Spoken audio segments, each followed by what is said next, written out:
Bonjour à tous, et comme toujours, je suis très heureux de vous retrouver pour ce nouvel épisode du Comics Dude. Aujourd'hui, consacré à Lord Baltimore dans son intégralité, édité aux USA par Dark Horse de 2010 à 2019. Et oui, rien que ça. Puis en France, dans 2 pavés intégrales omnibus, édités par Delcourt, de 512 pages pour 49€ chacun.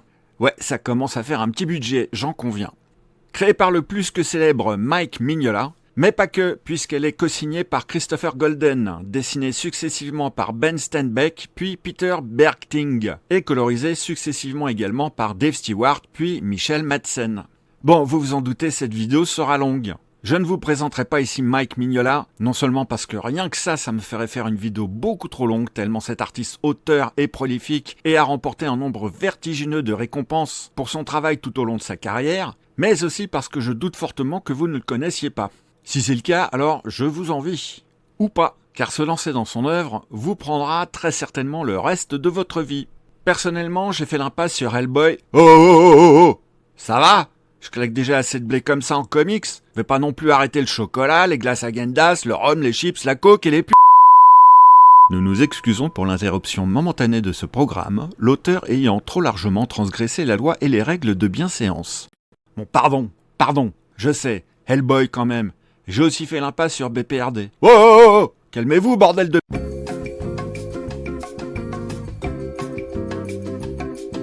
Bon, promis, je me calme. De toute façon, certains connaissent mon goût plutôt porté pour des récits complets que sur des séries interminables. C'est pourquoi, lorsque j'ai découvert que Lord Baltimore avait une vraie fin, je n'ai pas hésité. Mike Mignola est ici au scénario avec Christopher Golden. L'intégrale tome 1 est entièrement dessinée par Ben Steinbeck et colorisée par Dave Stewart. Steinbeck excelle à dépeindre l'horreur sordide. Les planches, les ombrages sont conçus pour plonger le lecteur dans un monde de ruines, de sang, de survie. Ce premier volume installe l'atmosphère, la mythologie, vampires, peste, guerre, vengeance, les enjeux personnels de Baltimore et pose le décor visuel et narratif. L'immersion est rapide, l'univers est original, le héros est charismatique et tragique. Après un fléau de peste qui met fin prématurément à la Première Guerre mondiale et provoque une invasion vampirique en Europe, Lord Henry Baltimore, un noble devenu soldat, officier blessé et traumatisé lors d'une attaque dans les tranchées, affronte une créature vampirique et la blesse, un acte de rébellion qui aura des conséquences catastrophiques. Le vampire Haegus, qui l'a mutilé, revient se venger en décimant sa famille. À partir de ce moment, Baltimore devient un homme maudit, physiquement amputé et spirituellement vidé. Un homme marqué qui avance malgré son handicap et sa douleur, se lance dans une quête devenue personnelle, obsessionnelle, la traque du vampire responsable de la mort de sa famille, ainsi que de la propagation du mal. Baltimore n'est plus qu'un instrument de vengeance, une arme animée par la douleur. Le récit l'emmène à travers des villages ravagés, des navires pestes, des zeppelins, sous-marins, et j'en passe, dans une uchronie fantastique et gothique. Baltimore n'est donc pas un chasseur de vampires par vocation, mais par damnation. Il ne choisit pas cette croisade, elle lui est imposée par la haine et le deuil. Cette quête l'isole complètement, il perd tout lien humain, il inspire autant la peur que le respect. Il traverse les ruines d'une Europe dévastée sans jamais s'arrêter. Il devient une légende vivante, un fantôme de guerre. Sur le tome 2, Peter Bergting prend le relais au dessin en cours de volume, rejoint à la colorisation par Michel Madsen, ce qui entraîne un léger changement visuel. Le passage à Bergting laisse entrevoir une évolution dans les styles, avec une approche différente, mais toujours au service de l'ambiance. Le style graphique parvient à capturer l'esthétique de Mignola tout en développant sa propre identité. Ce dernier tome poursuit la saga en explorant d'autres arcs. Baltimore continue sa traque obsessionnelle contre Haegus, qui atteint une dimension quasi mythique. Il comprend que son ennemi n'est qu'un des visages du mal. En plus de sa traque personnelle, il fait face à une menace systémique. Les périls s'élargissent à travers une Europe ravagée par des conspirations occultes, l'Inquisition, la sorcellerie et de vieux mythes vampiriques. Des rumeurs circulent sur lui. On raconte ses exploits, on ne sait plus s'il est vivant ou mort. Il devient une légende. Il finit par se fondre dans le folklore qu'il combat. Incapable de s'arrêter, il devient une sorte de saint déchu, un croisé sans Dieu.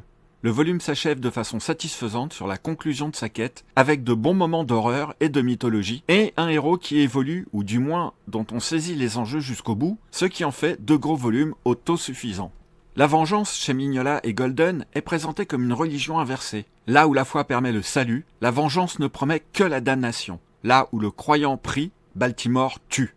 L'un des aspects les plus puissants de la série est la manière dont le personnage incarne le traumatisme collectif de la Grande Guerre. Ancien officier, Baltimore représente aussi bien la génération perdue, ces hommes revenus du front incapables de s'y réinsérer, que le vétéran hanté dont la violence intérieure ne trouve plus d'issue dans la paix. Il est le témoin d'un monde décomposé où la technologie, la foi et la morale ont échoué. Tout au long des deux intégrales, la question de la foi est omniprésente. Baltimore est un aristocrate anglais, donc imprégné d'une culture chrétienne, mais sa guerre et la mort de sa famille l'ont rendu athée par désespoir. Son rapport à la religion est ambigu. Il combat le mal au nom du bien, mais sans plus croire en Dieu. Ses actes s'apparentent à ceux d'un saint guerrier, mais il agit par haine, pas par foi. Le religieux qui croise sa route, comme l'inquisiteur du Vic, est souvent plus monstrueux que lui. L'univers de Lord Baltimore prend racine dans un moment historique réel, la Première Guerre mondiale, mais dévie très tôt vers la fiction horrifique. Le point de bascule s'opère lorsque la guerre s'interrompt brutalement lors d'un fléau surnaturel, la peste vampirique, qui se répand sur l'Europe. Elle sert de pivot uchronique. Le monde bascule alors dans une époque de fin du monde, où les sociétés épuisées par le conflit se disloquent sous l'assaut du surnaturel. Les structures humaines, armées, églises, gouvernements, sont remplacées par un chaos religieux et moral. Ainsi, Mignola et Golden ne réécrivent pas la guerre, ils l'étendent dans le domaine du mythe. L'Europe d'après 1914 devient une terre de ruines, peuplée de survivants, d'hérétiques, de monstres et de fanatiques.